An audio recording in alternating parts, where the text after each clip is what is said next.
আজ বানালাম বন্ধুরা ছোট চিংড়ি দিয়ে পুঁই শাক। চলো সেটাই তোমাদের সাথে শেয়ার করছি।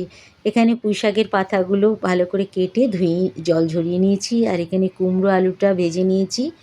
তারপরে এই তেলের মধ্যে একটু জিরে ফোড়ন দিয়ে, তেজপাতা ফোড়ন দিয়ে, কটা কাঁচা লঙ্কা দিয়ে চিংড়ি মাছটা একটু ভাজা ভাজা করে তারপরে পাতাগুলো, পুঁই শাকের পাতাগুলো দিয়ে নুন হলুদ অল্প একটু লঙ্কা গুঁড়ো দিয়ে ভালো করে নেড়ে চেড়ে ঢেকে দিলাম। আর এই পুঁই শাকটা হয়েছে আমার ঘরের গাছের, তাই খুব আনন্দে বানাচ্ছি জানো তো। এই পুঁই শাক অল্প একটুই হয়েছে, কেননা ব্যালকনিতে আর কত আর হবে ছোট ছোট গামলার মধ্যে, তাই ওইটুকু হয়েছে, তাই অনেক মজা করে বানাচ্ছি। আর এখানে দেখো ওই ডাঁটাগুলো একটু অল্প নুন হলুদ মিষ্টি দিয়ে একটু ভাপিয়ে নিয়েছি কুকারে।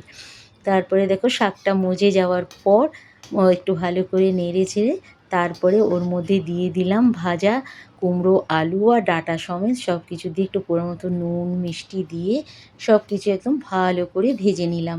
ভেজে নেবার পর তারপরে বেশ কষিয়ে নিয়ে তারপরে ঢেকে দিলাম একটু মজতে দেওয়ার জন্য। আর ঘরে দেখো বাড়ি থেকে জিনিস এনে, বাজার থেকে জিনিস তো রান্নাই হয়, কিন্তু ঘরে গাছের একটা জিনিস হলে অনেক আনন্দ লাগে। তারপরে ভালো করে এটা ভাজা ভাজা হয়ে যাওয়ার পর ওর মধ্যে সবশেষে একটুখানি ভাজা জিরের গুঁড়ো দিয়ে ঢেকে তারপর গরম গরম ভাতের সাথে সার্ভ করলাম। কেমন লাগলো বন্ধুরা জানিও। ভালো লাগলে একটা লাইক শেয়ার কমেন্ট করো। আর তোমরা কে কোথা থেকে আমার ভিডিও দেখছো সেটাও জানিও। তো তোমরা সবাই ভালো থেকো, সুস্থ থেকো। অনেক গরম পড়েছে চারিপাশে, সবাই সাবধানে থেকো। তো আজকের মতন টাটা।